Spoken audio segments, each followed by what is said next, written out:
insya Allah pagi ini kita akan membahas fikih ibadah bulan Zulhijjah ya. Sebagai mukmin kita layaknya selalu menanti-nanti momentum amal soleh gitu ya.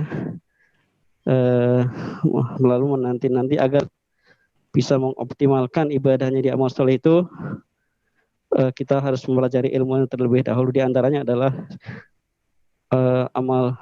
momentum terbaik adalah 10 hari pertama bulan Zulhijjah saja. Adalah momentum terbaik untuk beramal soleh. Apa saja amal-amalan itu dari mulai tanggal 1 hingga tanggal 10 kalau nggak salah gitu. Dan bagaimana keutamaannya, insya Allah hari ini akan dipaparkan oleh Ustadz kita Dr. Taufik Ulazar Hulaimi yang alhamdulillah sudah bersama kita. Jazakallah Ustadz. Siapkan pertanyaan terbaik tentang bulan Zulhijjah ya, fikihnya, ibadah fikih tentang ibadahnya dan lain-lainnya ya. Baiklah, kita langsung saja mulai dengan sama-sama baca basmalah. Bismillahirrahmanirrahim. Pada Ustaz Taufik, falyatafaddal maskuro. Oh ya, sebelumnya mohon maaf saya di lokasi rumah sakit ya, anak saya dirawat ya. Mohon doa dari semuanya, mudah-mudahan di hari Jumat yang penuh berkah dari doa orang-orang soleh diijabah oleh Allah untuk yang terbaik buat anak kami. Jazakallah Ustaz. Fadal Ustaz. A'udzu billahi minasyaitonir rajim. Bismillah. Alhamdulillah. Assalatu ala Rasulillah. Assalamualaikum warahmatullahi wabarakatuh. Waalaikumsalam warahmatullahi wabarakatuh. Pertama, alhamdulillahirabbil alamin. Marilah kita memulai yang akan kita bicarakan pada hari ini dengan alhamdulillah, dengan bismillah. Yang kedua, assalawat dan assalam kita aturkan kepada Rasulullah Shallallahu Alaihi Wasallam. Allahumma shalli wa sallim barik alaih. Memulai dengan juga salawat kepada Rasulullah Shallallahu Alaihi Wasallam. Mudah-mudahan apa yang akan kita bicarakan pada hari ini mendapatkan keberkahan dari Allah Subhanahu Wa Taala, keberkahan dari berkah alhamdulillah, dari berkah bismillah, dari keberkahan di hari Jumat. Dan juga kita sebelum memulai kita mendoakan anak Ustadz Miftah, mudah-mudahan Allah cepat sembuhkan dan Allah angkat penyakitnya. Dan Ustadz sekarang sedang di rumah sakit saja. Dan mudah-mudahan diberi kesabaran sehingga kesabaran tersebut menjadikan penyakit menjadi sumber pahala. Hadirin rahimakumullah, hari ini kita akan berbicara tentang ibadah di bulan Zulhijjah. Insyaallah Rabu tanggal 22 adalah tanggal 1 Zulhijjah. Kalau lebarannya 31 Juli. Kalau lebarannya 31 Juli. Makanya tanggal 22 ya, kalau lebarannya 31 Juli ya. Tanggal 22 berarti. Iya. Iya, ya, betul. Nah, satu hal atau salah satu bentuk rahmat Allah Subhanahu wa taala kepada kita adalah Allah selalu menyiapkan musim-musim beribadah. Musim-musim beribadah. Waktu-waktu beribadah, waktu harian ada, waktu bulanan ada, waktu tahunan ada. Nah, di antara musim ibadah yang akan kita jelang adalah tanggal 1 sampai 10 Zulhijjah. Hari ini kita akan berbicara bagaimana menurut ayat, bagaimana menurut hadis, dan bagaimana kita mengisi bulan tanggal 1 sampai Zulhijjah tersebut dengan ibadah kepada Allah Subhanahu wa taala. Dan nanti insya Allah juga kita akan menyinggung bahwa prinsip kita dalam fikih adalah selalu bertanya apa hukumnya, dan kita jauhkan prinsip tidak dilakukan Rasulullah sama dengan bid'ah, apalagi bertanya apakah sunnah. Yang ditanyakan bukan sunnahnya, yang ditanyakan kalau tidak sunnah bid'ah atau tidak. Jadi saya menyayangkan mereka yang mengusung dakwah sunnah, tapi sunnahnya mereka pahami sendiri dan orang yang tidak sepaham dengan mereka dianggap kesesatan. Hari ini banyak contohnya insya Allah. Hari ini banyak contohnya. Nah, ini memang saya share sebuah file. Nah, Afwan Ustaz, saya jadikan host sebentar supaya bisa share file. Pak Hasim. Pak Hasim. Jadi, ya nggak usah, nanti sambil berjalan. Jadi bapak-bapak dan ibu-ibu sekalian yang saya hormati, saya kira para ulama lebih dulu memahami kalimat sunnah. Para ulama lebih dulu memahami masalah fikih. Jangan sampai keterbatasan hadis, keterbatasan wawasan, memahami menjadi begitu dangkal sehingga pemahaman yang dangkal tersebut menjadi alat untuk menuduh orang lain tidak paham. Padahal kan masalahnya yang tidak paham apakah yang mana yang tidak paham gitu kan. Hari ini kita lihat. Nah, fikih. Nah, jazakallah Ustaz. Fikih ibadah di bulan Dzulhijjah. Bagi yang tidak haji. Nah, sekarang kan qadarullah tahun ini tidak pada haji Indonesia. Hajinya ada tapi terbatas, sangat terbatas. Fikih ibadah di bulan Dzulhijjah bagi yang tidak melakukan ibadah haji. Fadilah 10 hari pertama bulan Dzulhijjah. Kita lihat ayatnya. Allah SWT berfirman di sini, wa adzin finnas. Rasulullah SAW disuruh untuk berseru, azin itu berteriak gitu, menyeru, azin finnas. Maka azan tuh berteriak, oh gitu, azin finnas. Bil hajj, suruhlah kepada manusia untuk mengerjakan haji. Untuk mengerjakan haji.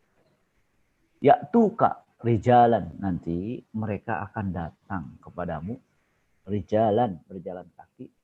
Au ala kulli dhamirin, kalau dulu naik unta. Ala kulli dhamirin naik unta. Ya'tina min kulli fajjin amik, datang dari segenap penjuru. Ya'tina min kulli fajjin amik. Apa tujuannya? Nah, ini. Liyashhadu manafi'a, agar mereka, supaya mereka mempersaksikan atau melihat berbagai manfaat bagi mereka, manafi'a lahum. Nah, ini juga jadi dalam haji, dalam sholat, dalam puasa, manfaatnya bukan untuk Allah, untuk manusia. Maka dalam maqasid mengatakan tidak ada perintah kecuali manfaat untuk manusia. Liyashhadu manafi'a lahum. Kenapa? Syariat itu untuk manusia, manfaat manusia. Nah ini, wa yazkurusmallah fi ayyamin ma'lumat, dan supaya mereka menyebut nama Allah pada hari yang telah ditentukan. Dalam ayat disebutkan fi ayyamin ma'lumat. Apa arti fi ayyamin ma'lumat? Apa arti ayyamin ma'lumat? Arti dari ayyam ma'lumat adalah hari yang telah ditentukan, adalah hari yang 10 pertama Dzulhijjah. Terdapat dalam kitab Ibnu Katsir, tafsir Ibnu Katsir, halaman 239, jilid ke-3. Jadi Ibnu Katsir mengatakan maksud ayyamin ma'lumat adalah 10 hari pertama bulan Dzulhijjah. 10 hari pertama bulan Dzulhijjah. Jadi 10 hari pertama Dzulhijjah disebutkan dalam Al-Quran yaitu ayyamin ma'lumat, maksudnya 10 hari pertama bulan Dzulhijjah. Kemudian rahimakumullah di ayat lain, wal fajr, surat Al-Fajr, walayalin asyr. Apa arti walayalin asyr? Qurtubi mengatakan walayalin asyr adalah 10 hari pertama bulan Dzulhijjah. 10 10 hari pertama bulan Dzulhijjah.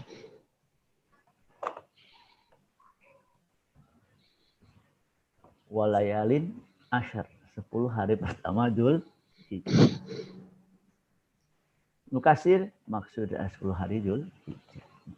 Jadi dua ayat ini ditafsirkan oleh para mufassir yang dimaksud adalah 10 pertama bulan Dzulhijjah. 10 pertama. Ini ada, ini hadisnya secara jelas. Amal soleh yang paling Allah senangi dilakukan di 10 pertama Dzulhijjah. Jadi kalau mau sedekah tungguin tanggal 22 Juli. Kalau mau tungguin, kenapa? Pahalanya jauh lebih besar dari hari-hari selain hari-hari tersebut. Dalam hadis disebutkan di sini, ma min ayyamin, hari yang paling Allah cintai untuk dilakukan amal soleh di hari-hari tersebut adalah tanggal 1 sampai 10 Dzulhijjah. Jadi kalau terjemahan langsung ayat secara harfiah, artinya tidak ada hari di mana amal soleh yang dilakukan pada saat itu, pada hari-hari tersebut, lebih dicintai oleh Allah daripada hari-hari ini. Maksudnya, waktu terbaik untuk melakukan amal soleh adalah 1 sampai 10 Dzulhijjah. Waktu terbaik. Sahabat yang punya wawasan atau punya sesuatu yang dihafal di benaknya, kan jihad lebih baik. Kenapa amal soleh di tanggal 1 sampai 10 yang lebih baik? Mereka bertanya kepada Rasulullah, wahai Rasulullah, bagaimana dengan jihad? Bukankah jihad amal terbaik? Tapi kenapa engkau mengatakan amal soleh di tanggal 1 sampai 10 Dzulhijjah lebih baik? Rasulullah mengatakan tidak. Tidak juga jihad bisa bilang. Maksudnya amal soleh tanggal 1 sampai 10 Dzulhijjah lebih baik daripada jihad fisabilillah. Bagaimana kalau jihadnya tanggal 1 sampai 10 Dzulhijjah, berarti lebih afdol lagi. Sudah jihad di tanggal 1 sampai 10 Dzulhijjah. Kecuali, amal apa yang mengalahkan? Yaitu orang berangkat jihad di luar tanggal 1 sampai 10 Dzulhijjah, dia bawa harta, dia bawa nyawanya, pulang hartanya habis, dia meninggal. Itu amalan yang mengalahkan amal soleh tanggal 1 10 Dzulhijjah. Berarti betapa besar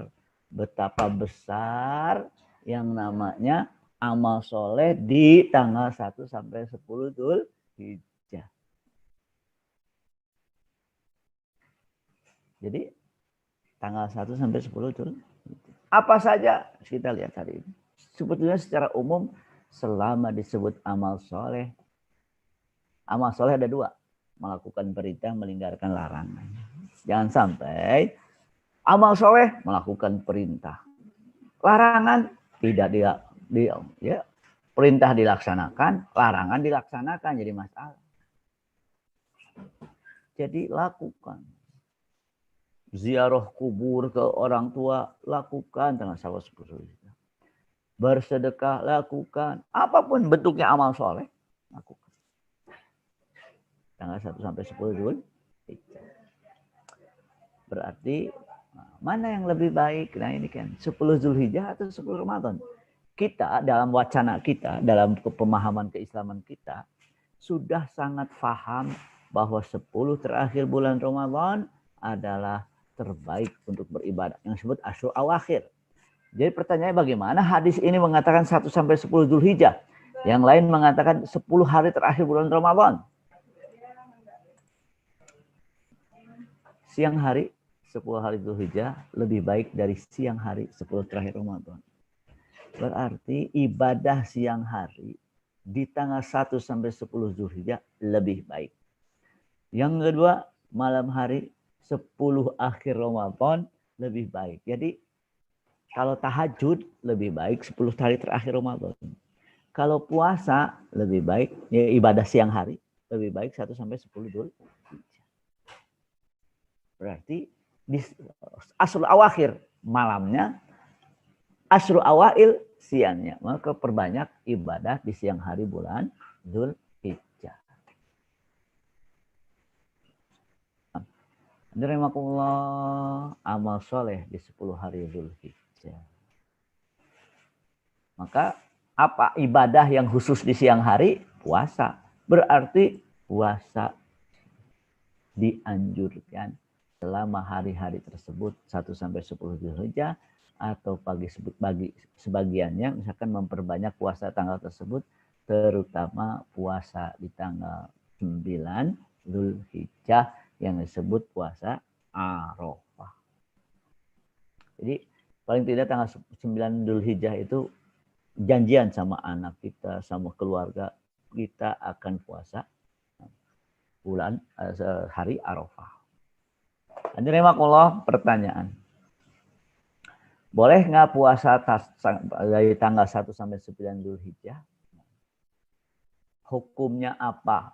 Puasa dari tanggal 1 sampai 9 Dzulhijjah.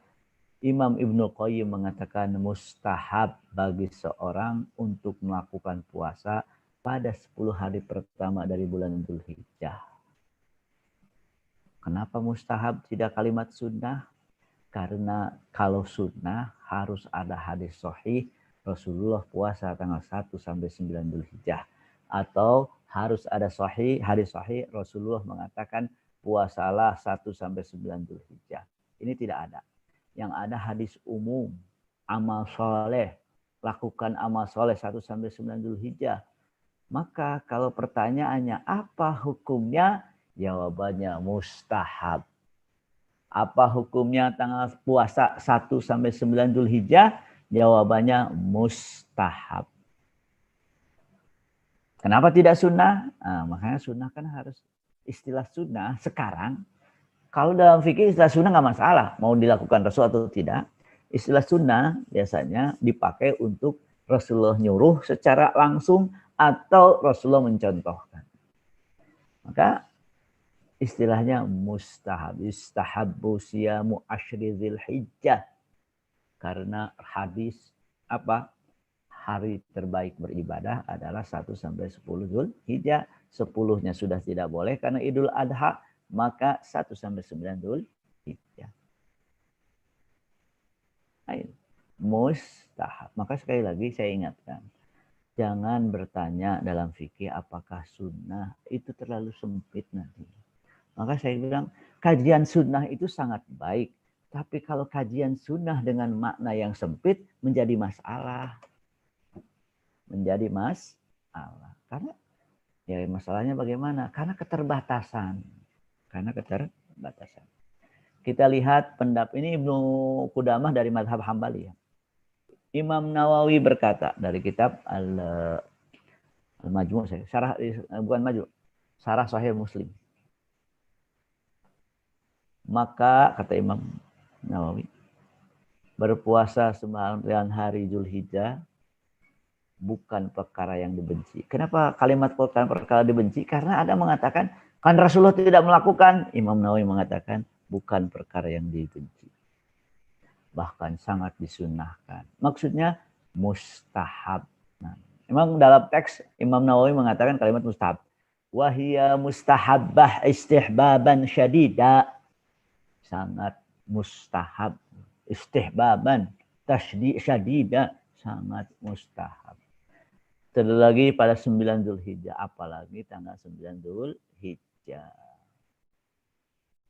Maka sekali lagi tidak bisa kita berprinsip kan Rasulullah tidak melakukan, tidak ada riwayat Rasulullah melakukan puasa tanggal 1 sampai 9 Dzulhijjah, tidak ada riwayat Rasulullah menyuruh puasa tanggal 1 sampai 9 Dzulhijjah tiap hari 9 hari.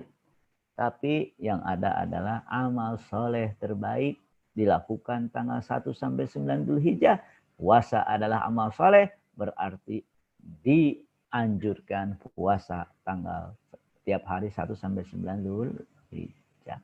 Ini memberikan makna kepada kita bahwa cara berpikir itu menjadi berpengaruh terhadap kesimpulan. Maka saya kadang-kadang subhanallah, tidak ada yang membenci sunnah. Tidak ada yang membenci yang namanya sesuai sunnah. Tapi yang jadi masalah, Kalau pemahaman sunnahnya menjadi terbatas sesuai pemahaman mereka menjadi masalah. Kalau sunnah itu tidak memakai makosid menjadi masalah karena memakai makosid bagian dari sunnah. Beri contoh gini, sunnah yang tidak tepat. Rasulullah menyembelih domba, ya sunnahnya domba, selesai. Padahal orangnya kaya, orangnya mampu, beli sapi satu ayo nggak ada masalah, nggak berpengaruh terhadap keuangan dia. Tapi karena sunnahnya domba, jadi domba satu. Padahal Rasulullah menggiring unta dari Mekah, dari Madinah ke Mekah untuk disembelih 100 ekor unta dalam ibadah bernama Al-Hadyu. Al-Hadyu itu sembelihan yang disembelih di Mekah, 100 ekor unta. Padahal ekonomi Rasulullah juga nggak kayak kita, bukan nggak kayak kita ya. Tidak terbuka waktu itu juga tidak terlalu punya uang yang berlebih. Makanya tidak bisa. Apakah sunnah? Iya, domba betul. Akan tetapi apakah yang dilakukan Rasulullah adalah contoh terbaik atau contoh yang paling mudah? Yang paling mudah boleh ditambah. Karena remakullah sekali lagi, kita dalam fikih tidak berprinsip pertanyaan apakah sunnah. Kita tidak membenci sunnah, tapi tolong perbaiki. Makna sunnah itu apa? Makna sunnah itu apa? Saya kadang-kadang mengkritik. Rasulullah itu hidupnya sebagai kepala negara. Rasulullah itu hidupnya apa? Yang pernah disampaikan beberapa kali peperangan. Berarti kita urusan politik bagian penting dari sunnah Rasulullah. Tapi sekarang politik tidak sunnah. Masalah berat. Nah, kembali. Diremakullah sekarang puasa Arafah. Dalam puasa Sahih Muslim disebutkan siyamu yaumi Arafah uhtusiba 'ala Allah ayyakfuru as-sanah allati qablaha wa sanah allati ba'daha. Berpuasa pada hari Arafah karena berharap pahala dari Allah. Apa? Melebur dosa 1 tahun sebelum dan sunnah. Jadi gini, dalam hadis ini boleh kita beribadah dengan niat ingin pahala. Tusibah, ingin pahala. Berpahala. Apa fadilahnya? Dihapus dosa 1 tahun yang sebelumnya dan 1 tahun yang setelahnya. Maka paksain puasa tanggal 9 Dzulhijjah. Itu kemungkinan hari Sabtu. 2 Sabtu lagi ya. Hari Sabtu. Nah. Kemudian atau mungkin Sabtu lagi ya. Sabtu besok. Oh ya, 2 Sabtu lagi insya Allah. Jadi kemungkinan bukan hari Sabtu, hari Kamis. Hari Kamis, kan lebarannya Jumat. Jadi Kamis hari itu bisa 2 niat. 1 niat Arafah, 2 niat sholat puasa Kamis. Dapat 2 pahala. Harapannya, siapa yang tidak ingin dilebur dosa? Siapa yang tidak ingin dihapus dosanya? 1 tahun ke belakang, 1 tahun setelahnya.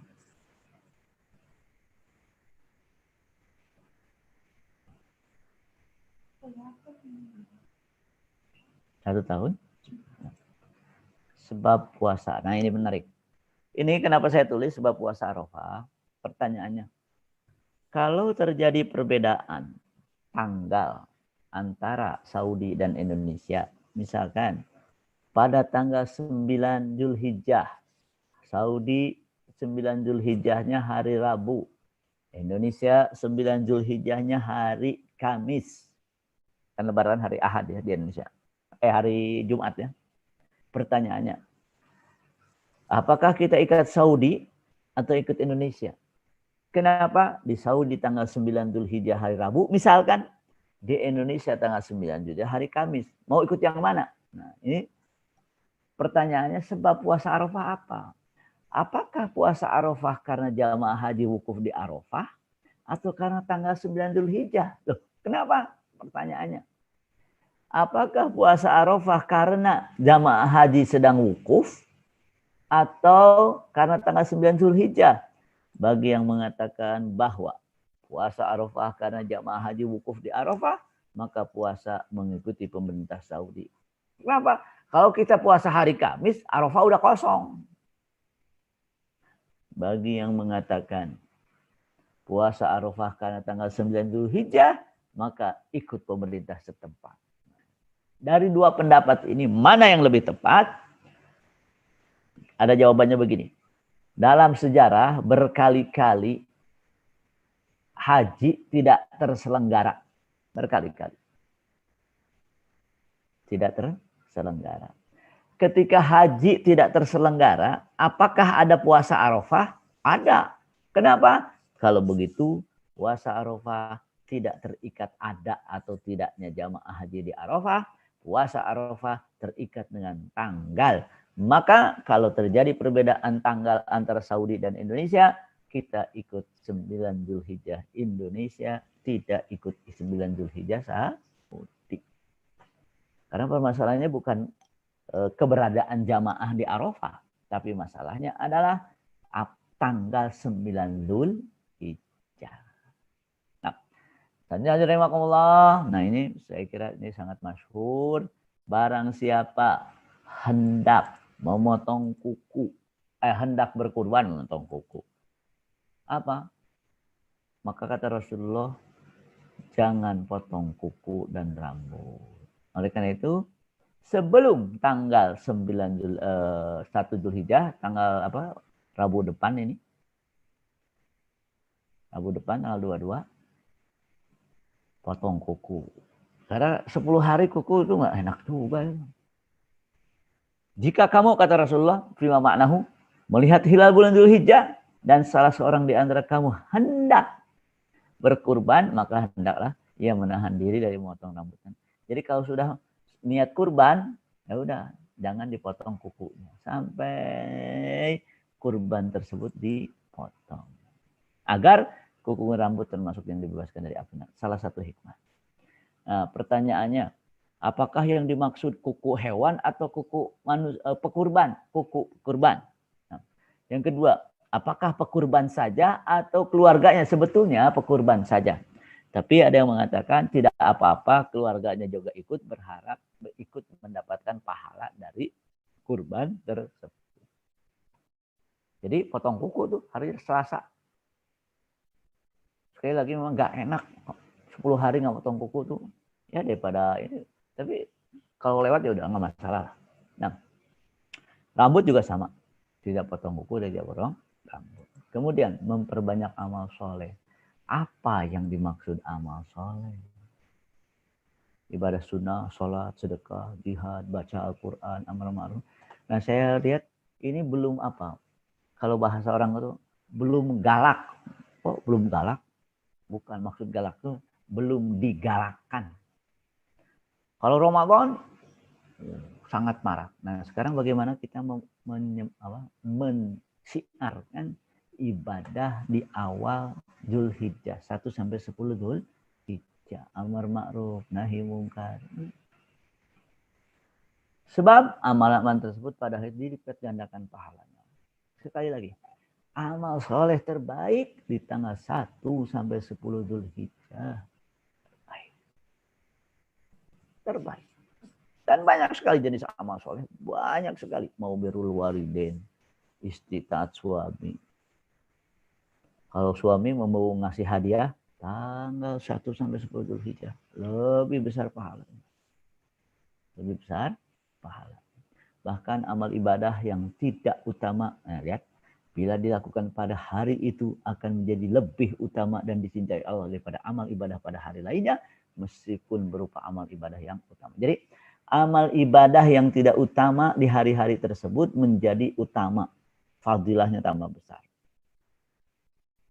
Amal soleh yang biasa saja menjadi besar nilainya di hari-hari tersebut. Sekalipun jihad, tadi kata sahabat, Rasulullah bukankah jihad, Pak? Jihad merupakan amal ibadah yang amat utama.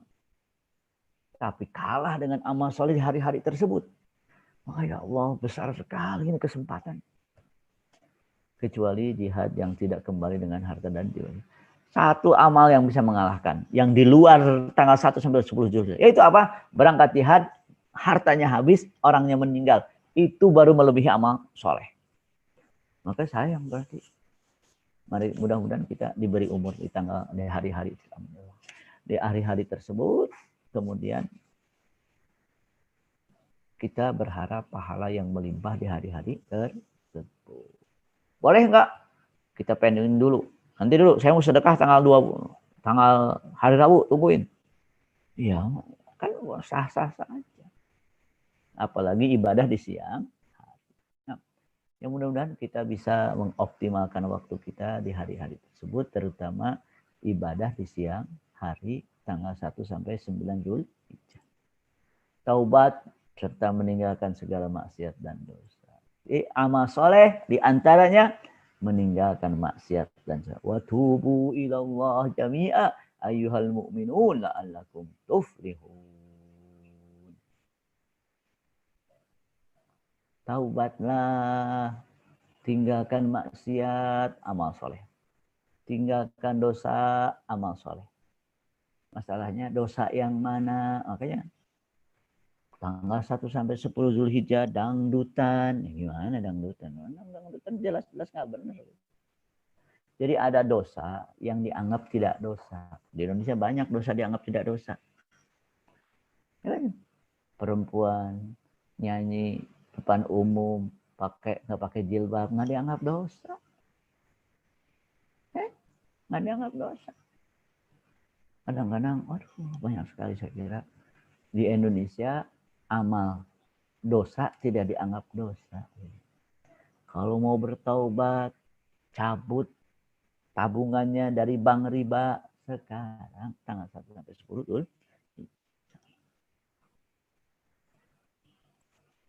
Sesungguhnya, lihat Allah itu cemburu. Apa? Annahu qala, Rasulullah SAW bersabda, innallaha yuqar ghiratallah. Apa itu cemburuan Allah? Ketika seorang hamba Allah menciptakannya, tapi dia melanggar yang Allah haramkan. Allah ayatil mu'min, orang mukmin melakukan yang Allah haramkan. Ma harramallah, yang Allah haramkan. Nah, berarti yang dosa yang tidak terasa saya kira semua ini ujian bagi kita semua. Kalau udah kesal, gibah itu jalan terus gitu. Na'udzubillah. Ya kita mudah-mudahan bisa optimal di tanggal 1 sampai 10 Zulhijjah. Takbir dan zikir pada hari-hari tersebut. Nah ini. Jadi memang disyariatkan. Wa yadhkuru smallah fi ayyamin ma'lumat, dan supaya mereka menyebut nama Allah pada hari yang telah ditentukan. Kenapa berzikir? Ala ma razaqahu min bahimatil an'am, karena bersyukur atas nikmat yang Allah berikan, rezeki yang Allah berikan berupa hewan ternak dan lainnya. Jadi memperbanyak zikir. Para ahli tafsir menafsirkan dengan 10 hari dari bulan Dzulhijjah. Para ulama menganjurkan memperbanyak zikir di hari-hari tersebut. Kita karena takut bid'ah, zikirnya jarang. Karena takut bid'ah, sholawatnya jarang. Kenapa? Jangan bid'ah. Ya memang Rasulullah nggak pernah zikir pakai tasbih. Akan tetapi, apakah zikir pakai tasbih otomatis haram karena tidak dilakukan? Saya kira nggak begitu. Dan kita lihat para ulama juga nggak begitu. Bahkan Bin Bas membolehkan zikir pakai tasbih. Takbir dan zikir pada hari tersebut. Fa'aksiru fihinna minat tahlil wa takbir wa tahmid. Imam Ahmad meriwayatkan apa?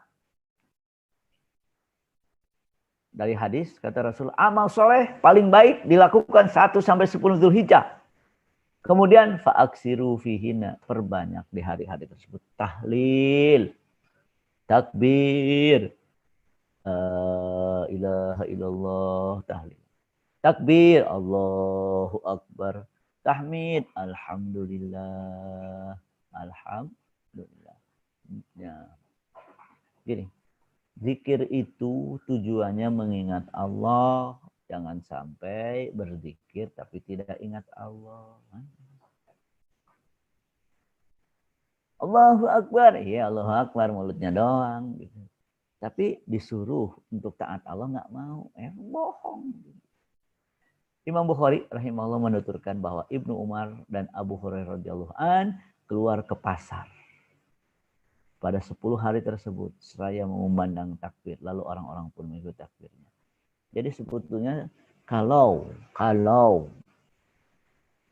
ya pemerintahannya mengakomodir ajaran Islam, maka di mall Allahu Akbar, Allahu Akbar, Allahu Akbar.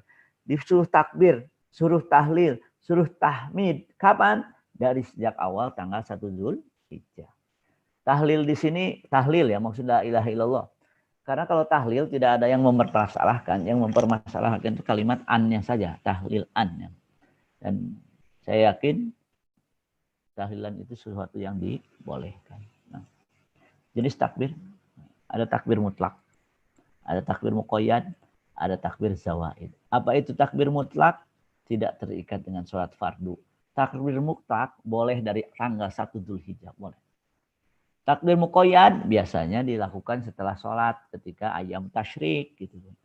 Jadi setelah sholat Idul Adha tanggal 10 duhurnya Allahu, gantinya zikir. Allahu, kalau Jumat berarti setelah Jumat Allahu Akbar, Allahu Akbar, Allahu Akbar. Takbir zawaid yaitu takbir ketika sholat Idul Adha. Jadi setelah Allahu Akbar itu takbiratul ihram tambah 7. Allahu Akbar 1. Allahu Akbar disebut takbir zawaid. Nah, takbir mutlak dimulai sejak awal bulan Dzulhijjah sampai berakhirnya hari tasyrik. Sebetulnya boleh di speaker Allahu Akbar dari awal. Kadang-kadang kita ini besoknya aja gitu. Kalau sudah besoknya lebaran baru takbir.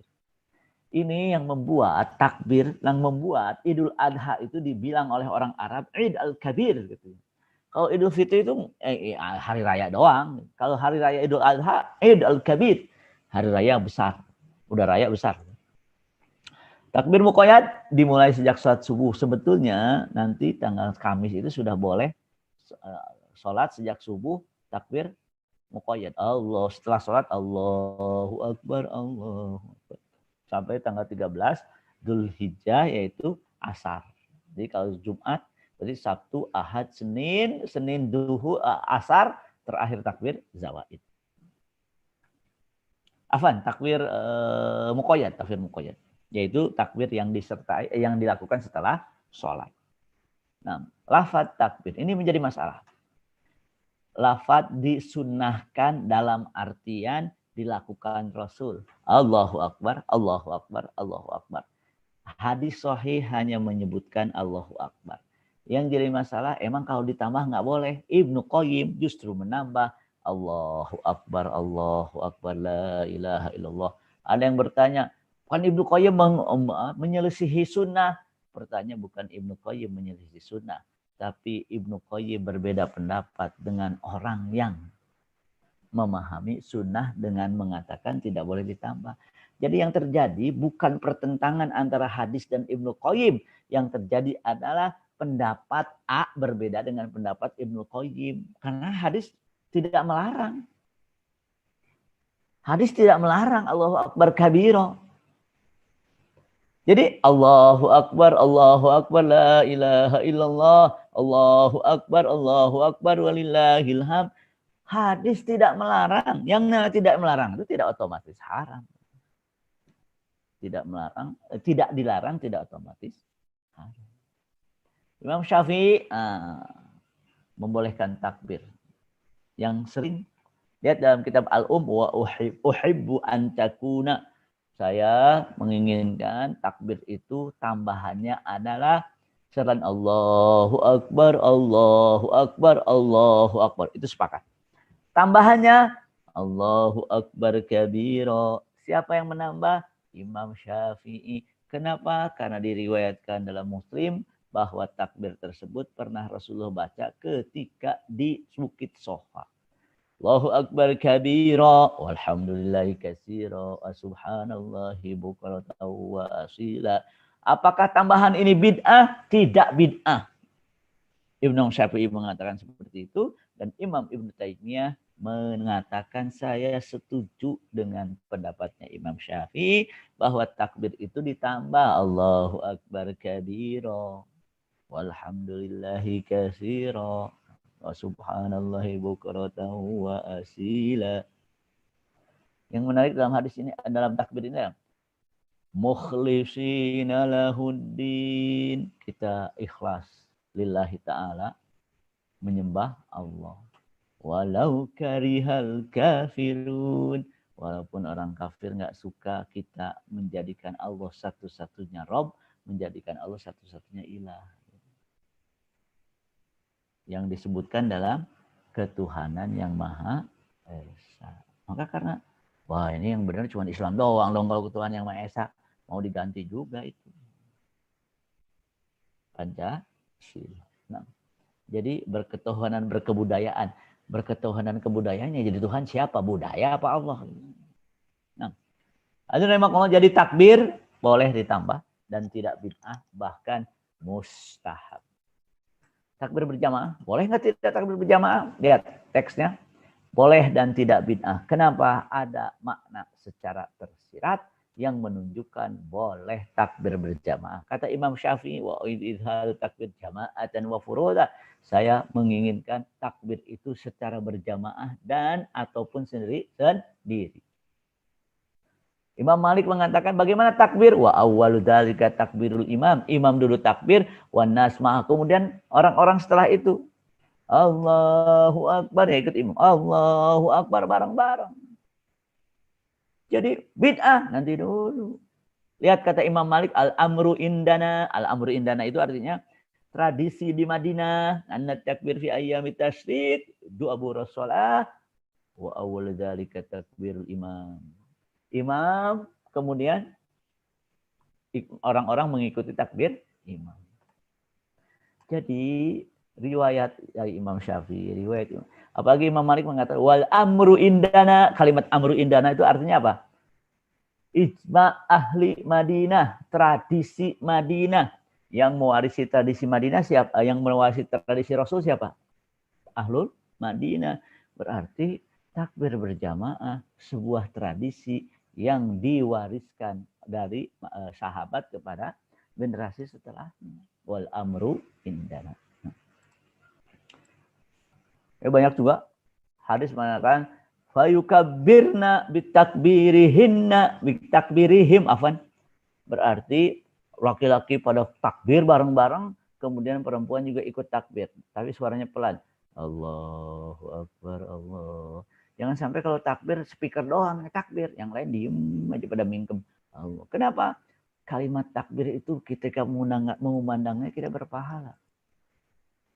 Ini wa yukabbirna ma'an nas, berarti menunjukkan secara tersirat mereka bertakbir bareng-bareng. Saya panjang aja. Berjamaah. Yang tidak mengatakan bid'ah ya cuma sederhana, tidak dilakukan Rasul, selesai. Sangat lemah saya kira pendapat ini, tapi saya kutipkan sebagai sebuah amanah ilmiah. Nah, enggak bid'ah, tidak seluruhnya. Bahkan saya sering mengatakan bahwa mereka yang sering membid'ahkan mempunyai amalan yang tidak dilakukan Rasulullah tapi tidak disebut bid'ah. Yang menarik, amalan mereka yang tidak dilakukan Rasulullah tidak disebut bid'ah, amalan orang lain yang tidak dilakukan Rasulullah disebut bid'ah. Masalah berat. Dan itu permasalahan. Melaksanakan Idul Adha dan mendengarkan khutbahnya. Kenapa dan mendengarkan khutbahnya? Karena memang secara hukum dengerin khutbah itu tidak wajib, sunnah, tapi dianjurkan, termasuk amal soleh. Saya kira kita sudah sangat mengenal bagaimana fadilah Idul Adha, sholat Idul Adha di hari-hari raya. Bahkan Rasulullah menyuruh kaum muslimin untuk menghadiri sholat Id tanpa takbir. Perempuan, hamba saya semua. Nah, permasalahan bagaimana dalam kondisi COVID-19 tetap dilakukan dalam kondisi protokol kesehatan yang sangat ketat. Bagaimana kalau di zona hitam? Kan sekarang ada zona hitam. Berarti kalau zona hitam beda lagi. Kan kemarin ada merah. Yang nggak tahu yang lebih parah itu merah apa hitam. Atau zona kuning. Nah, berkurban pada hari kurban di hari-hari berkurban pada hari raya kurban. Salah satu amal soleh yang paling Allah inginkan adalah berkurban. Di kapan? Hari tanggal 10. Kalau ketinggalan boleh 11, 12, 13. Lihat beliau menyembelih sendiri. Saya sebutkan bahwa yang namanya ibadah kurban itu ibadah menyembelih. Maka kalau yang kurbannya di daerah, di tempat masing-masing, saksikan penyembelihannya. Kalau bisa, menyembelih sendiri. Kalau dikirim ke daerah, tidak masalah. Karena salah satunya adalah membuat orang berbahagia di hari itu. Jangan sampai di Jakarta numpuk daging, di daerah nggak ada daging. Kemudian hadirin rahimakumullah, menyembelih kurban lebih afdal 10 Zulhijjah. Kenapa? Karena 10 Hijjah masih termasuk 1 sampai 10. Bagaimana tanggal 10 Zulhijjah hanya Jumat? Paksakan menyembelih di tanggal 10 Zulhijjah. Jangan dibesokkan. Karena fadilahnya beda. Tapi kan Jumatan. Enggak. Tetap. Kalau tidak darurat, paksakan menyembelih tanggal 10 Zulhijjah. Karena 10 Zulhijjah termasuk tanggal 1 sampai 10 Zulhijjah. Amal soleh di masa itu lebih baik daripada jihad itu sendiri. Bagaimana? Jangan bikin panitia, udahlah kita Sabtu aja nyembelihnya. Jangan. Ketinggalan apa? Gini, kadang-kadang saya bertanya, mau ibadah mau pahala. Oh, kenapa? Ya kan kita cari pahala. Kan boleh ihtisaban itu cari pahala. Maka kalau mau ibadah, beda dengan mau pahala. Kayak orang umroh, mau ibadah mau pahala. Kenapa? Ya kalau mau ibadah, umroh. Kalau mau pahala, wakaf. Jauh pahalanya. Maka mau ibadah, mau pahala. Pahala dong. Berarti kita mikirkan, ibadah yang paling banyak pahalanya yang mana? Maka tanggal 10 Zulhijjah, menyembelih tanggal 10 Zulhijjah, jauh lebih besar pahalanya daripada tanggal 11, 12, 13, dan ayam tasyrik. Nah, tadi pertanyaannya, mau pahala atau mau ibadah? Ya kita mikir pahala dong. Iya, ihtisaban. Paling tidak ketika niat berharap pahala, itu ihtisaban. Ada pertanyaan, Ustadz, enggak, dalam fatwa bukan ke saya. Dalam fatwa ditanya, bagaimana orang beribadah tidak berharap pahala? Dia ketinggalan dapat pahala dari berharap pahala. Ihtisaban itu berharap pahala. Maka kurban lebih afdal dari sedekah. Ada orang mau kurban, udah saya kasih uangnya nanti kurban ya. Ya, berarti dia sedekah bukan kurban. Kenapa? Karena pahala kurban bisa di-share. Lihat Rasulullah, ya Allah, ini kurban saya dan kurban orang yang tidak mampu berwaban lam yudhahi min ummati. Berarti gede dong pahalanya. Makanya kalau sedekah tidak bisa sharing pahala. Kalau kurban bisa sharing pahala. Suaminya menyembelih, maka jangan sampai gantian kurbannya. Tiap tahun suaminya saya, kalau punya uang suami. Kalau istri yang punya uang ya lain lagi. Atau istri kasih suami, suaminya dapat pahala memberi ke istri, istrinya dapat pahala kurban. Nanti di-share lagi ke suaminya, itu nggak masalah. Gini, ketika nyembelih, Allahumma hadza minka wa ilaika an, sebutin nama-namanya. Yaitu pahalanya di-sharing siapa? Sharing pahala, yang hidup bisa di-sharing, yang sudah meninggal bisa di-sharing. Berarti lebih afdal. Sapi sendiri lebih afdal. Udah saya sapi bertujuh. Anak saya sebetulnya boleh. Boleh. Tapi sekali lagi kalau sendiri pahalanya di-sharing ke yang lain. Orang uang dia kok. Kecuali uang masing-masing. Jadi kurban lebih afdal dari bersedekah. Lakukan kurban.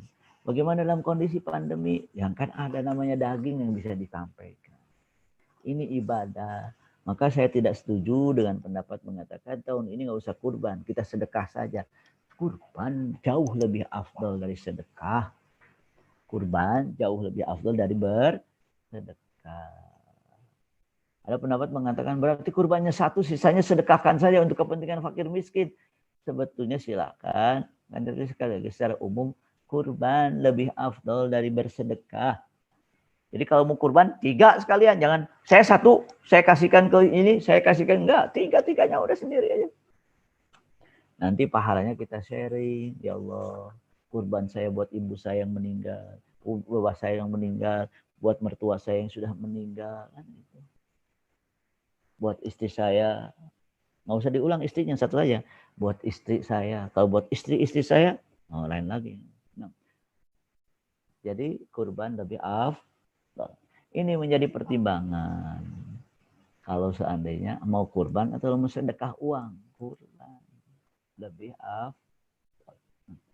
Saya kira ini yang bisa saya sampaikan pada kesempatan kali ini.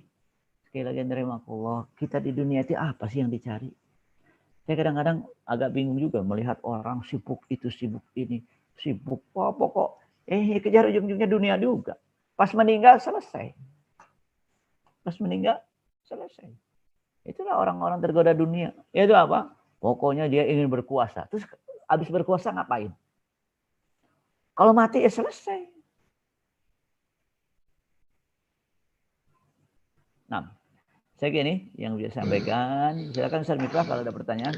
Saya kira kalau waktunya agak luang. Jazakallah Ustaz.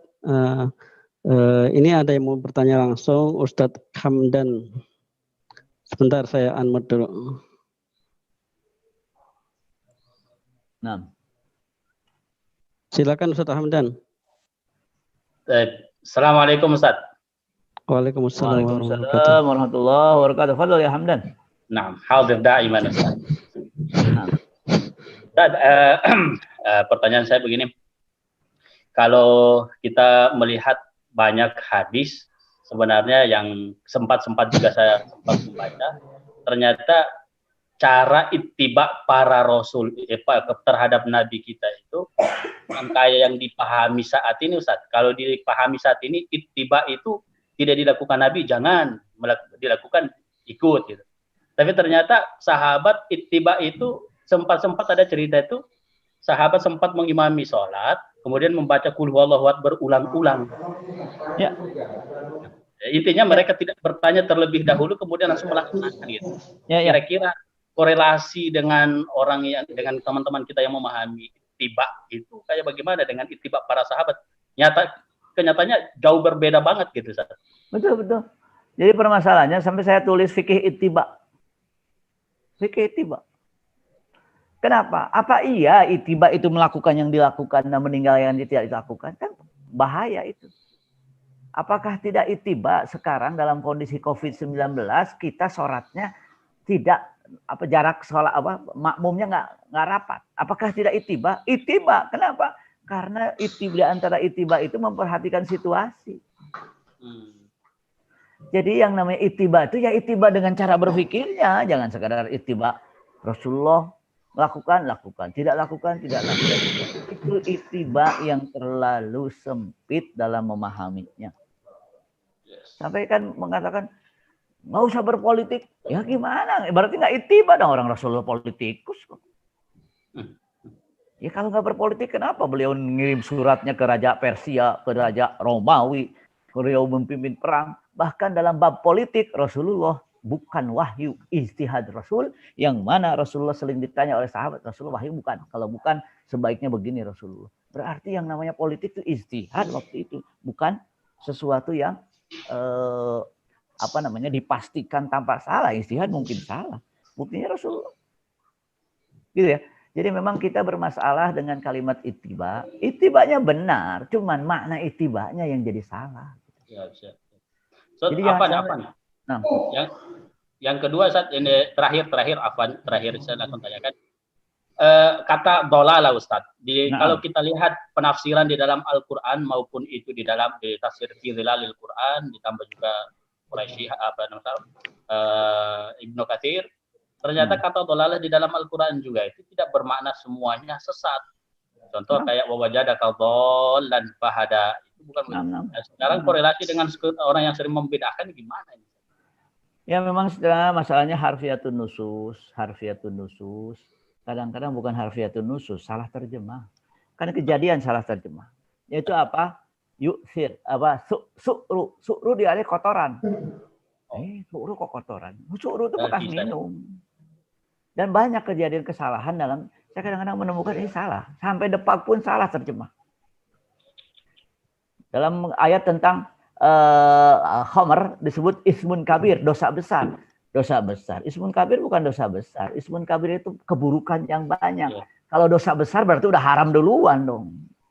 Nah, dosa besar, maka salah terjemah. Ya itu memang kita harus hati-hati dalam hal ini. Saya kira gitu. Tidak boleh dangkal, kemudian memahami sendiri atau memahami tidak melalui para ulama. Itu bahaya. Memahami itu melalui para ulama. Tadi saya kira saya nukil aja. Emang saya siapa harus berpendapat? Gitu. Ya maksud saya, yang LC yang ini sama juga nukil lah, jangan berpendapat. So ijtihad baru. Gitu. Artinya siapapun lah, walaupun nah yang di Indonesia kan kadang-kadang gelarnya doang, ilmunya nggak ada. Gitu. Nah, sama juga. Wallahualam. Jazakallah khairan. Ada lagi yang langsung? Kalau tidak ini pertanyaan chat Ustaz. Ya, silakan. Misalkan saya berkorban 1 ekor kambing, apakah boleh niat kurbannya untuk satu keluarga, istri dan anak-anak? Terima kasih Ustaz. Itu yang saya istilahkan. Yang tidak boleh di-sharing itu harga, yang boleh di-sharing itu pahala. Jadi bedakan, sharing harga nggak boleh. Sharing harga suami bayar penuh kurbannya. Pahala di-sharing ke anaknya, istrinya, ibunya, itu boleh. Jadi sharing pahala itu bebas, sharing pahala bebas. Jadi cukup 1 ekor Ustaz ya? Sebetulnya bukan masalah cukup. Kalau hanya bisa 1 ekor, kurban adalah bukan kemampuan, tapi keinginan paksain kurban. Masa pahalanya gede kita nggak mau gitu. Kenapa saya katakan tidak kata cukup? Karena Rasulullah itu 100 ekor unta, gimana?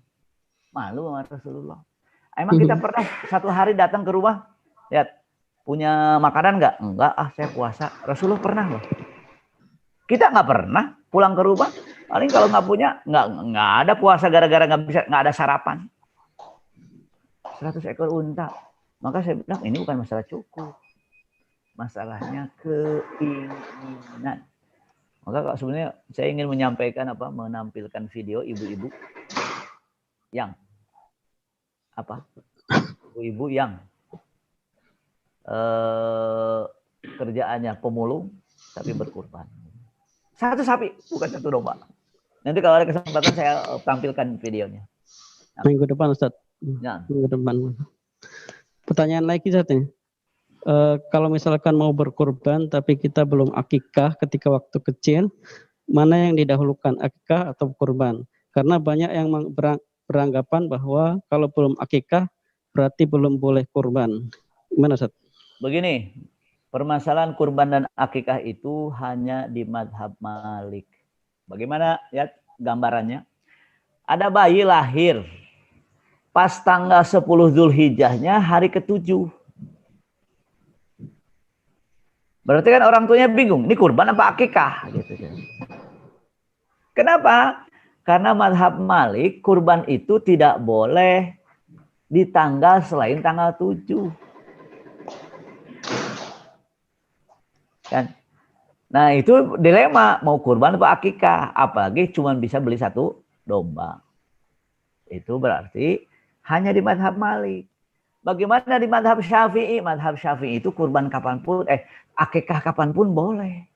Dan yang wajib akikah itu bapaknya, bukan kita sebagai anak. Bukan. Jadi perintah kurban itu kepada bapak dan tidak akikah dan tidak wajib. Nah sekarang bagaimana dengan kurban? Sama-sama ibadah sunnah. Berarti boleh tidak akikah dulu, kurban dulu baru akikah. Kenapa? Ya sekarang gini, kalau sekarang bertanyanya, ya kurban dulu, orang kurban besok kok, bentar lagi. Akikah boleh kapanpun. Misalkan 2 bulan setelahnya boleh. Bahkan dibolehkan dalam mazhab Syafi'i kurban untuk diri sendiri. Dulu bapak saya belum, udahlah saya kurban untuk saya sendiri, boleh. Menggantikan bapak. Nah, jadi permasalahan ini tidak bisa di mazhab lain, hanya mazhab Malik, yaitu apa? Karena mazhab Malik akikahnya hari ke-7. Ahmad bin Hambal boleh 21, 22, 21, 14, kelipatan 7 selama belum balik. Kalau Imam Syafi'i, kalaupun sudah balik, dia sendiri yang boleh. Maka sekali lagi, kalau masalah sekarang bertanyanya, kurban dulu, akikahnya kapannya bisa. Dua-duanya ibadah sunnah. Karena kurban waktunya terbatas, akikah kapanpun dalam mazhab Syafi'i. Jadi kurban dulu. Nah, ada yang menarik dalam masalah kurban, kemampuan atau keinginan. Kata Imam Ahmad, siapapun yang bisa utang dulu untuk kurban, utang dulu. Maka jangan saya berpikir, terlalu sedikit nikmat Allah itu. Kenapa? Saya nggak kurban. Pertanyaan, apakah terlalu sedikit nikmat Allah sehingga tidak berkurban? Nah, silakan yang lain. Ini Ustaz, ada rezeki untuk berkurban, tapi masih punya hutang, Ustaz. Ya, mana yang didahulukan, Ustaz? Kalau hutangnya jatuh tempo dan tidak bisa dinego, bayar hutang dulu. Karena bayar hutang wajib. Tapi hutang yang tidak jatuh tempo dan bisa dinego, ya kurban dulu. Ngutang aja boleh untuk kurban. Dengan catatan punya kemampuan untuk membayar. Misalkan bisa dicicil 500.000 per bulan. Tahun depan saja, belum tentu hidup tahun depan. Sekarang kurbannya sudah dicicil, boleh. Ya tinggal cari aja yang mau ngasih cicilan kurban. Nah, jadi sebenarnya Bang Syariat boleh juga itu menawarkan apa? Pinjaman untuk kurban, silakan saja. Dengan murabahah atau yang lainnya. Nah, dari Pak Setiadi nih, Ustaz. Pak Setiadi pertanyaan singkat juga nih. Apakah pekurban wajib memakan daging kurban? Nah, memang ada perintah kulu perintah. Wa at'imu memberikan sedekah, hadiah. Wadakhiru, namun perintah di sini tidak bermakna wajib. Tidak bermakna wajib. Memang dalam mazhab ada perbedaan pendapat dalam masalah itu. Tapi tidak bermakna wajib harus memakan. Kalaupun memakan, ya 1 cuil juga sudah termasuk memakan. Sisanya sudahlah lebih diutamakan untuk para fakir miskin. Lebih baik. Jadi kalau Imam Syafi'i boleh disedekahkan semuanya, boleh. Tidak wajib memakannya. Makanya boleh kurban melalui lembaga, boleh. Kurban melalui lembaga. Nah, RPH ya? Ya, enggak, melalui lembaga silahkan. Kalau RPH kan panitia masjid misalkan pergi ke RPH, kemudian nyembelihnya di sana, tidak di masjid. Kalau ini misalkan melalui lembaga, nanti lembaga kirim ke daerah-daerah, saya kira itu juga ada keutamaannya. Di antaranya banyak sekali di Indonesia yang tidak makan daging kurban di hari kurban, untuk mewujudkan maqasid kurban agar di hari itu bergembira. Nah, catatannya, tanya daerahnya, senang domba nggak? Kalau nggak, jangan kirim domba. Jangan sampai dombanya disembelih, orangnya nggak senang gitu. Berarti sembelihkan sapi. Gitu. Sapi 7 desa, 1 sapi bagi 7. Jangan 7 desa 1 domba. Kenapa? Tidak tercapai maqasidnya. Orang gembira. Indonesia kan nggak terlalu banyak orang suka domba. Yang lebih parah lagi, kurbannya domba, mintanya sapi. Nah, silakan. Pertanyaan dari Ibu Suci saat SMP itu Ummul Qura nih. Korban dengan uang urunan gimana, Ustaz? Boleh nggak? Gini, itu namanya sedekah dan tidak kurban. Bagaimana supaya jadi kurban, pahalanya jadi besar? Gini, misalkan ibu guru, karena ini ibu-ibu ya, Bu Suci, ada nggak Suci laki-laki? Kan ada ya? Ada, Ustaz. Kumpulkan anak-anak. Ini pendidikan kurban. Kita ngumpulkan untuk kurban. Pendidikan kan? Oke. Nah, kumpulkan. Gini, anak-anak supaya jadi kurban, hadiahkan kurban itu ke seseorang, misalkan ke wali kelasnya. Oleh wali kelas diberikan kurban. Itu sah kurbannya. Tapi kalau urunan, kemudian sama-sama beli daging, beli kambing, itu bukan kurban. Supaya jadi kurban, berikan kepada wali kelasnya, misalkan nanti kurban atas nama wali kelasnya, kita sharing aja semua pahalanya kepada siapa? Kepada anggota kelas. Pendidikan kurbannya tercapai. Jadi bukan sedekah, itu kurban. Jadi diserahkan kepada siapa? Satu orang. Wah, ini modus ibu gurunya pengen kurban, bukan, supaya jadi apa? Ibadah kurban. Ini sama digontok juga gitu, ngumpulin. Wah, itu namanya sedekah. Bukan, itu namanya sedekah. Dan sedekah hukumnya boleh diapain ya boleh. Gitu saja, insya Allah. Ya, ini Ustaz, pertanyaan dari Pak Bayunan nih. Mana yang lebih baik, kurban di wilayah sekitar rumah atau di lokasi bencana atau di pelosok negeri gitu Ustaz? Begini, maqasid kurban ada 5. 1, nyembelih, di antaranya juga ada memberi kegembiraan. Kalau di daerah sudah terlalu banyak, dari rumah kita banyak numpuk, dan kita juga tidak akan nyembelih karena nggak bisa nyembelih, kirim ke daerah. Kenapa? Yang salah satu maqasidnya adalah memberi kegembiraan di hari itu kepada orang yang tidak punya daging. Kalau begitu kirim. Fadilahnya dua-duanya ada. Tapi kalau daerahnya nggak ada, silakan. Tapi kalau di Bogor, saya kira banyak yang silakan dibagi saja. Tapi kasih tahu yang lain, mohon maaf saya tidak kurban di sini, saya kirim keluar. Kenapa? Karena dalam hadis dikatakan orang mampu tidak kurban jangan sholat di masjid, nanti diusir dari masjid. Kamu mampu nggak kurban, nggak usah sholat di sini, itu berhak. Makanya kasih tahu, maaf saya kurbannya di daerah. Ini buktinya, ini fotonya, supaya nggak dituduh nggak berkurban. Saya secara pribadi memang jarang ya kurban di rumah sendiri, kirim ke daerah. Karena di kampung saya itu kalau nggak nyembelih sapi, nggak ada sapi itu. Padahal daerahnya orang-orang pada senang sapi. Gitu. Ini, insya sama-sama ada fadilahnya. Kemudian yang lain, silakan. Dari Pak Lukman Salim, Ustaz. Ayah kurban 1 ekor ukuran sedang. Anaknya nambahin uang dari gajinya dengan tujuan dombanya bisa lebih besar. Gimana, Ustaz? Itu pahalanya berarti si anak bersedekah kepada bapaknya menjadi seekor kurban yang besar. Kemudian si anak nggak kurban. Kurban bapaknya di-sharing anaknya. Tapi yang masalahnya ada pertanyaan lagi. Kalau dia sudah nikah, dia dan keluarganya beda lagi. Karena memang yang menjadi ini adalah tanggungan kepala keluarga yang kurban itu. Jadi yang ditanggung oleh dia ya kalau memang cuma 1 ya 1 aja. Tapi kalau sudah nikah boleh kurban sendiri dia. Kurban sendiri. Dari Pak Yunan lagi, kurban untuk almarhum orang tua, Ustaz. Boleh ya? Ada 3 hal. 1, kurban kita dan pahala di-sharing orang tua yang sudah meninggal. Semua sepakat. Yang kedua, kurban orang tua, dia wasiat. Kalau saya meninggal, tolong sembelihkan kurban. Berarti wajib itu nyembelihnya. Dan tidak dimakan oleh keluarga. Itu disedekahkan semua. Yang ketiga, kurban khusus untuk yang meninggal. Saya ambil pendapat dari Ibnu Qayyim, Imam Ahmad bin Hambal, dan Imam Ibnu Taimiyah. Karena yang mengatakan tidak boleh pengikut Ahmad bin Hambal. Boleh.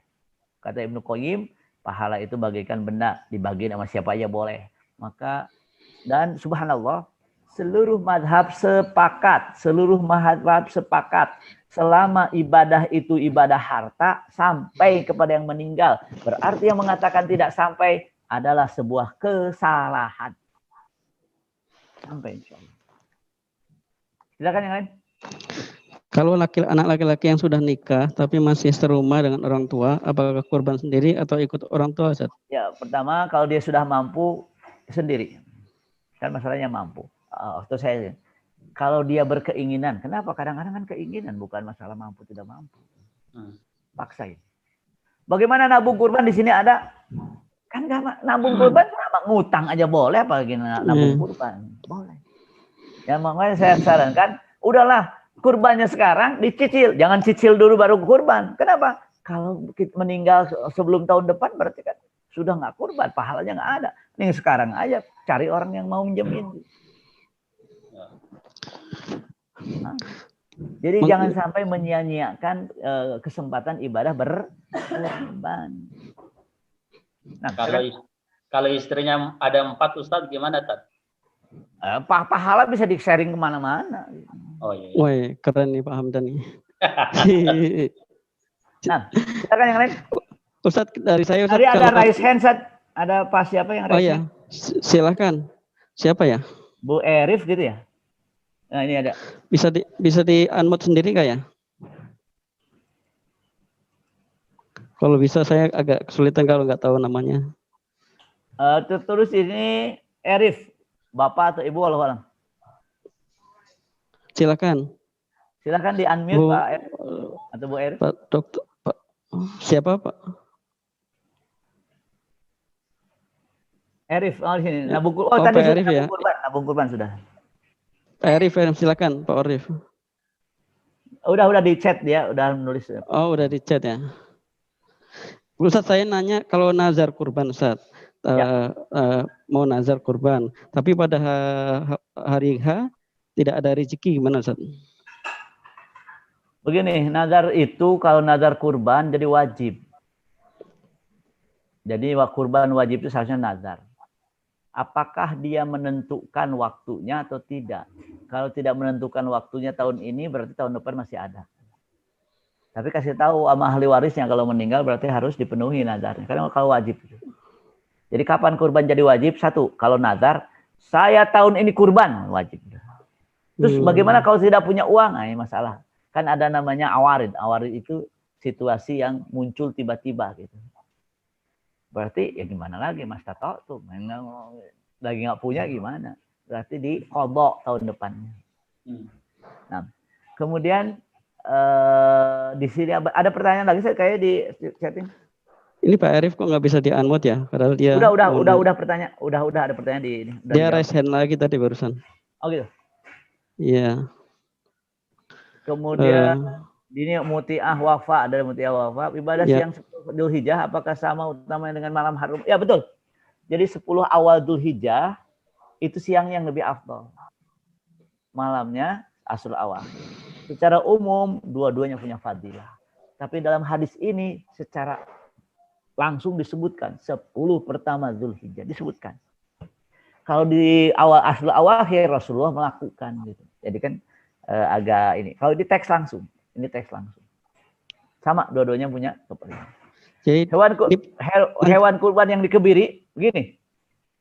Hewan kurban itu bukan masalah cacat tidak cacat. Hewan kurban itu selama dagingnya banyak boleh dikebiri, boleh, bukan cacat. Telinganya putus tapi sapinya 1 ton, boleh. Yang nggak boleh itu cacat dan kurus. Maka yang jadi maksudnya adalah kurus. Jangan sampai sempurna tapi kurus, ya nggak boleh. Ada kan kambing, ada kambing. Saya pernah dikasih kambing. Nanti ada 5 kambing waktu di Lewiliang, 5 kambing. Saya lihat, 5 kambing nih. Pas dikirim, ini kambing kok. Itu kambing. Deket banget sama tanah gitu.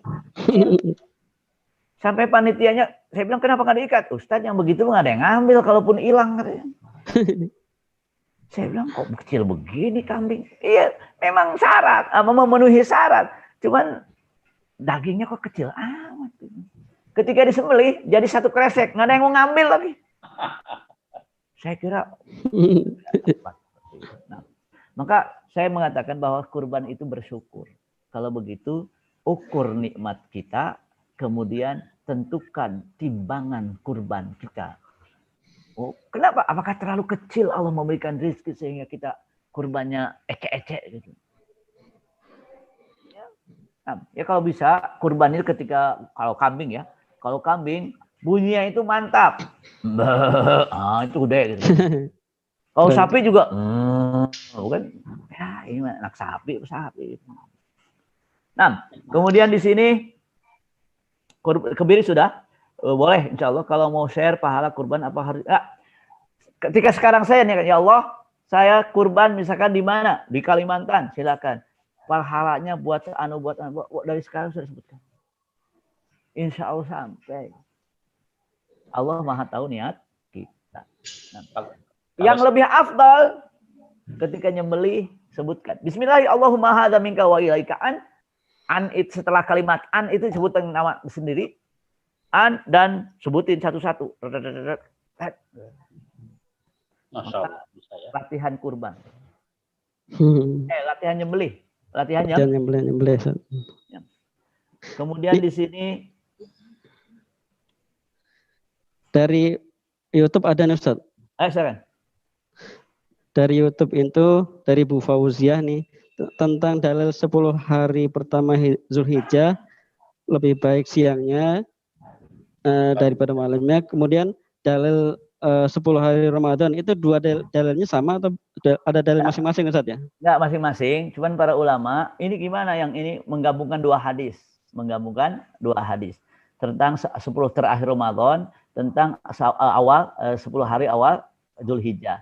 Ketika digabung kemudian menyimpulkan Ramadan itu lebih afdol malamnya, awal Zulhijjah lebih afdol siangnya. Itu kesimpulan dari para ulama menggabungkan dua hadis. Nah, di sini ada Muhammad Hakam. Kalau kita ngasih kurban untuk orang tua masih hidup, apakah pahala kurbannya orang tua atau juga enggak? Kita dapat yang memberi ke orang tua dapat pahala sedekah ke orang tua, bukan sedekah ya, hadiah ke orang tua, hadiah. Kemudian orang tua dapat pahala kurban. Kalau orang tua nge-share kita ke kita, berarti kita dapat. Dan itu ta'aduban kita, kalau orang tua tidak, kita yang sah saja. Udahlah Bapak yang kurban, nanti sharing ke kami. Silahkan, nggak masalah. Nah, karena menarik ini, anta wa malu kali abiga. Kamu dan hartamu milik bapakmu. Nah, kalau orang tua mencuri harta anak, tidak dihukum. Karena harta anak milik orang tua. Tapi yang terjadi, harta anak milik istri. Wah, orang tuanya nggak boleh. Apakah ada doa ketika menyembelih? Apakah wajib? Doa itu tidak wajib yang ketika menyembelih. Tapi ada yang saya katakan sunnah bahwa ketika menyembelih di antaranya Bismillahi Allahu Akbar. Allahumma hadza minka wa ilaika. Ya Allah, ini rezeki darimu, saya kembalikan kepadamu dan pahalanya ani buat saya dan sebutin. Maka kalau bisa nyembelih sendiri. Kalau nyembelih sendiri bisa nyebutin. 1, 2, mana tulisannya? Silahkan. Ini kurban siapa? Silahkan saja. Itu kan cara lah. Tidak harus yang sunnah yang bagaimana. Cara silahkan aja lah udah. Nah, subhanallah. Ada yang menulis menyembelih sesuai sunnah. Saya ketika ngajar di Lipia, emang ada saya bilang hadis Rasulullah nyembelih bagian yang mana? Setelah diteliti nggak ada ternyata. Terus bagaimana? Itu disimpulkan dari biasanya seperti itu. Maka menyembelih sesuai sunnah. Saya bilang segalanya sesuai sunnah. Kalau memang tidak ada nggak usah dipaksain sesuai sunnah. Jadi tidak ada keterangan harus ini nggak ada. Biasanya, makanya kadang-kadang memakai al-uruf. Maka prinsipnya kalau menyembelih itu mati karena putus di leher di depan, urat-urat depan. Itu terutama dua. Kalau saya beri dua. Jalur makanan dan jalur udara. Karena saya termasuk hobi juga yang namanya nyembelih itu. Nah. Itu kayak laundry sunnah itu, Ustaz. 6. Saya kira ini. Ustaz, ada lagi Ustaz. Ya. Daging kurban kita jika sudah dibagi kepada yang berhak, bagian kita disimpan di kulkas, dimakan sedikit-sedikit hingga bulan depan. Boleh enggak? Ya. Boleh. Jadi harus dibagi di hari tasyrik. Tidak terbatas di hari tasyrik. Kata Rasulullah, kulu makanlah. Wa at'imu sedekahkan. Wadakhiru boleh. Mau 1 tahun juga boleh. Misalkan bikin rendang Padang yang kuat berbulan-bulan boleh. Atau dibikin kaleng, daging kaleng boleh. Dibikin daging kaleng. Ibu-ibu dan bapak-bapak yang saya hormati, sebetulnya kalau lebih ini lagi kalau kita berbicara maqasid syariah dalam kurban, agar kita berkurban mewujudkan maqasid. Jangan sampai berkurban maqasid tidak tercapai. Karena ibadah yang tidak tercapai maqasidnya, saya kira ibadahnya orang munafik. Walaupun nifaknya nifak amali. Sholat tidak dzikir, masalah. Sholat dzikirnya nggak banyak, itu sholat munafik. Disebutkan dalam hadis. Beda sholat munafik yang beriman adalah kalau orang iman tujuannya tercapai, kalau orang munafik tidak tercapai. Masa kita kurban tapi sekedar kurban nggak tercapai tujuannya?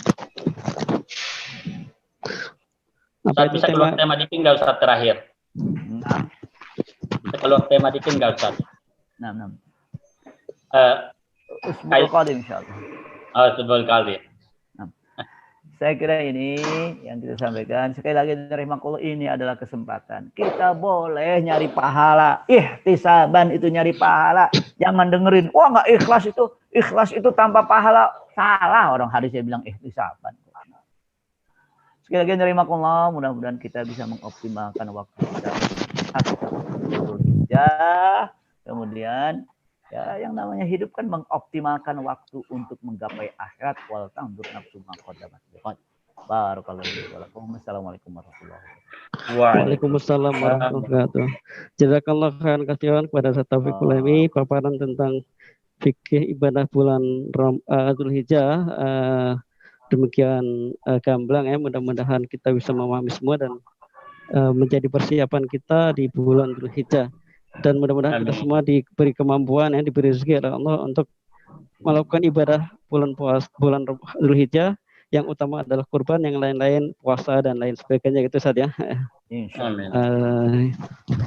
Pekan depan apakah tema tadi Ustaz, maqasid syariah berkurban? Boleh, insyaallah. Boleh Ustaz ya. Jadi gini, umumnya mewujudkan maqasid dalam beribadah agar ibadah kita tidak ibadah orang munafik. Kemarin Tengku Dzulkarnain mengatakan PKI haji sih, cuman makosidnya tidak tercapai. Nah, itu menjadi bahaya adalah kalau seandainya beribadah tidak mencapai makosid. Sholat tapi nggak zikir, sholat cuman pencitraan, kan nggak benar. Ya wallahu alam siapa orangnya, yang jelas terjadi. Baik, Ustaz. Ya. Baiklah, hadirin partisipan rahimakumullah, jazakumullah yang sudah bergabung, semoga menjadi amal soleh kita di hari Jumat yang penuh berkah ini. Marilah saya akhiri pertemuan pada kali ini dengan sama-sama membaca doa kafaratul majlis. Subhanakallahumma bihamdika asyhadu an la ilaha illa anta astaghfiruka wa atubu ilaik. Wa alafu minkum. Wassalamualaikum warahmatullahi wabarakatuh. Waalaikumsalam warahmatullahi wabarakatuh.